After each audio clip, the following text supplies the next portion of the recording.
All right, let's get into it.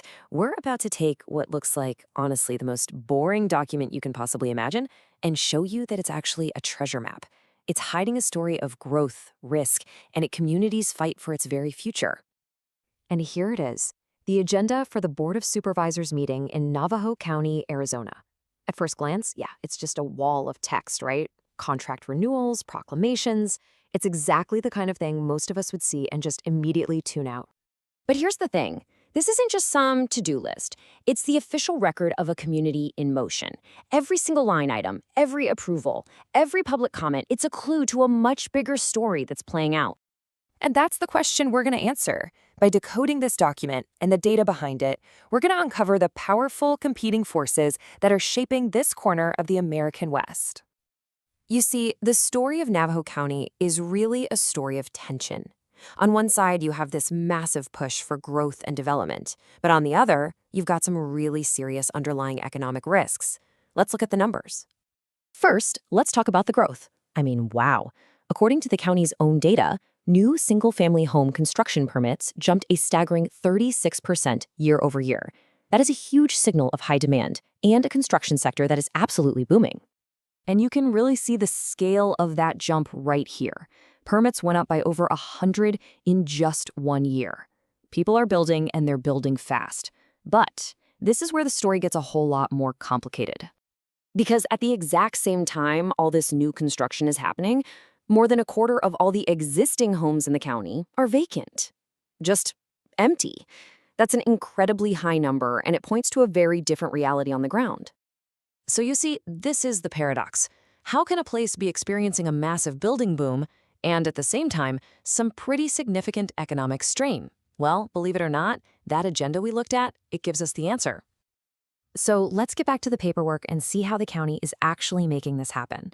We can find the specific administrative actions that are fueling this growth right there in the public record. Okay, so check this out. This is a key decision from a recent planning meeting.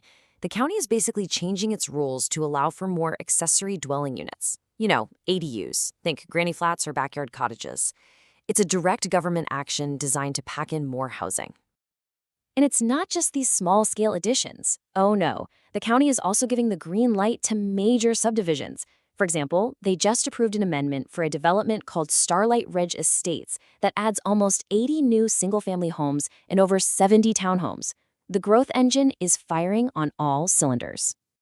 But you know, every engine produces some exhaust. And this rapid development is creating its own set of challenges and conflicts, which are also documented right there in the agenda. Just look at this item. The county is discussing a settlement with 8 opioid manufacturers. Now, this isn't just some legal formality. It's a stark reminder of the deep social and public health challenges that a lot of residents are facing. Challenges that often go hand in hand with economic distress. And the data really backs us up.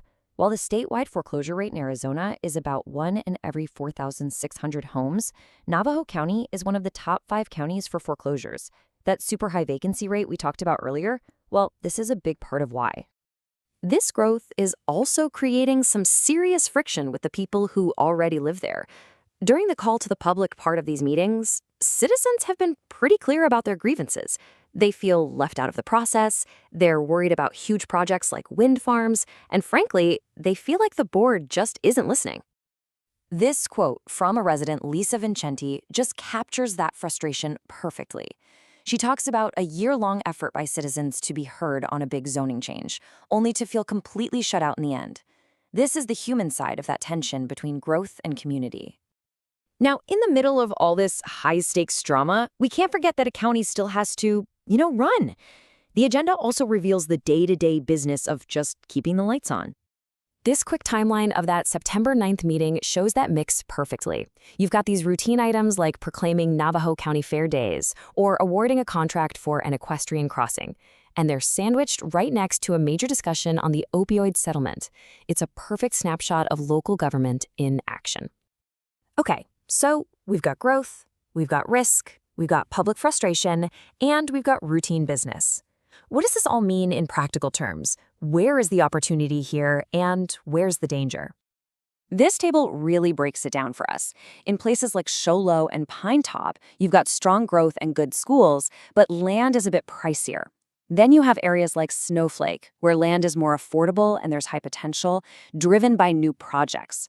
But in the Winslow and Holbrook area, the land is super cheap, but that comes with the real risk of high vacancy rates. Each area tells a different part of the county's story. So, if you were actually trying to navigate this complex landscape, what would you do?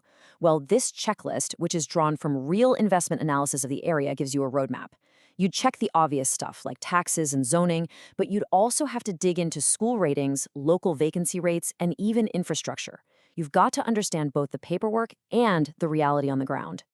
And that brings us right back to our main idea. This agenda isn't just a document. It's the minutes of a meeting where a community is actively grappling with its own identity, trying to balance the promise of new development with the needs of the people who already call it home. And ultimately, the story we found in these pages, it's not unique to Navajo County. It's happening in towns and cities all over the country. This is how the future actually gets built, not in one grand decision, but in 1,000 tiny ones, all recorded in documents just like this. So, the next time a notice for a public meeting shows up in your mailbox, maybe don't just toss it. Take a look, because hidden in all that jargon and those line items, you might just find the story of where your community is headed next.